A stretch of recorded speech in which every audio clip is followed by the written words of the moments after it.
Back in the 90s, I went to school for TV and film production in college, and while I was doing that, I always loved TV and film. I enjoy the process, I enjoy lighting, I enjoy all the different aspects to TV and film, and I especially enjoy editing. And when I first got into it, we had to take a class in college called Internship class, and that class was that you had to go to a business and talk that business into taking you as an intern.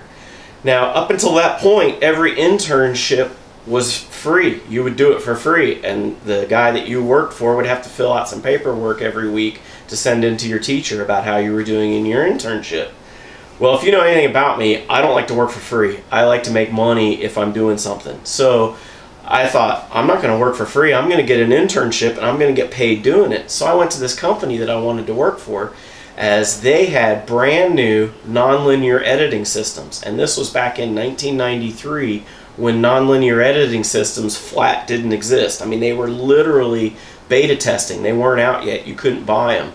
But they were beta testing them, and this company had some of them there where the people that worked there, the editors, were learning how to use them so that they could teach others and tell the company, hey, this system needs this system needs that added to it so that it'll be successful on the marketplace. So I went and talked to the company, and I told them I wanted an internship for them, but I wanted to get paid doing it. And they hired me, and I started working for them, and I learned everything there was to know about the original Avid system before it was released to the public. So back then they were working on graphics cards that would go on your Apple computer, and they had a keyboard that they'd come up with, and I was like, oh, you don't have this button and you don't have this button on your keyboard, and you have to have these buttons for an editor. And the next version came out, the next beta version, and it had those keys on it. I'm like, those are my keys. That's awesome. So it was pretty cool to see, and it was really cool to learn how video editing was going to completely change in the next decade. And today, the computers that we have at home, you can get a really inexpensive software package and do video editing better than what was available back when the systems first came out.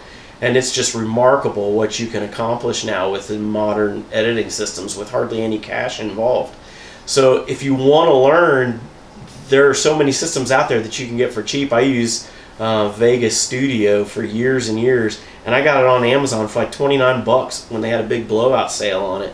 So I bought it, and I learned how to use it, and I did all my editing on a little laptop for years and years. All my big videos from way back when, those are all done on my laptop.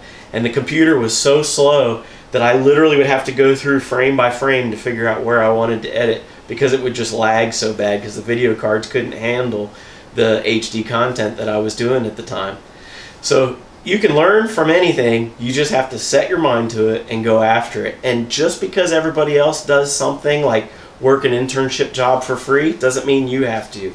If you go into it with a game plan and set goals for where you want to be, that's how you succeed in life, and that's how you get ahead. Because everybody else is just going to go with the flow, but you've got to be somebody that goes against the flow and figures out ways to make money in this economy without having to deal with what everybody else is doing. So thanks for watching.